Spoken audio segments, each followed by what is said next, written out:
Well, tonight, a restaurant owner is expressing frustration after her business appears on food delivery apps without permission.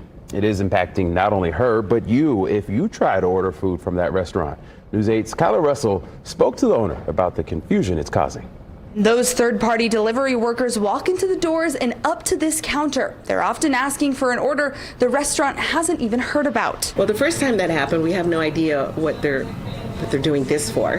And then they'll say, we are picking up a DoorDash, and we have to tell them, no, we don't have DoorDash or Grubhub or Uber Eats, whatever it is. Gina Rose now has owned A to Z for 10 years now. And for the popular breakfast spot, this type of scam wasn't a problem until the pandemic and the rise of third-party food delivery options. Now, though, it seems nearly every week there's a disgruntled delivery worker confused as to why their order isn't ready for pickup, or even worse, an angry customer. Those would be the people who think they did this online. Again, we do not have an online service. I have no idea where that goes to.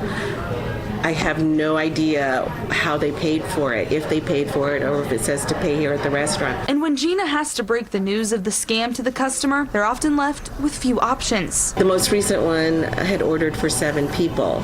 They could not wait here for us to cook what their perceived 5-minute pickup was. The eatery prides itself on a quality plate of comfort food, which is one of the many reasons they've stood by their decision not to contract with the online food delivery options, fearing having a middleman could mean their food would arrive to customers cold or not up to their standard. Gina says the menu and prices are even wrong on the app. She's tried to get in touch several times with the third-party headquarters to fix the issue, oftentimes to no avail. Anytime we've done this, we follow the procedure, and sometimes it just loops you back around.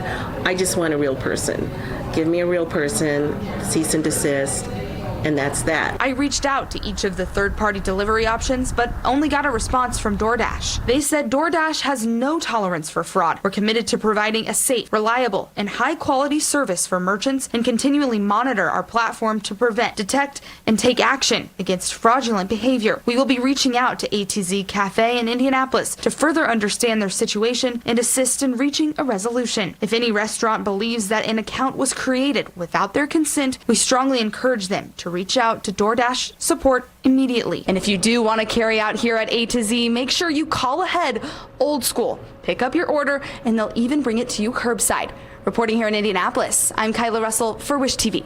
WishTV.com, or follow us on Facebook for updates.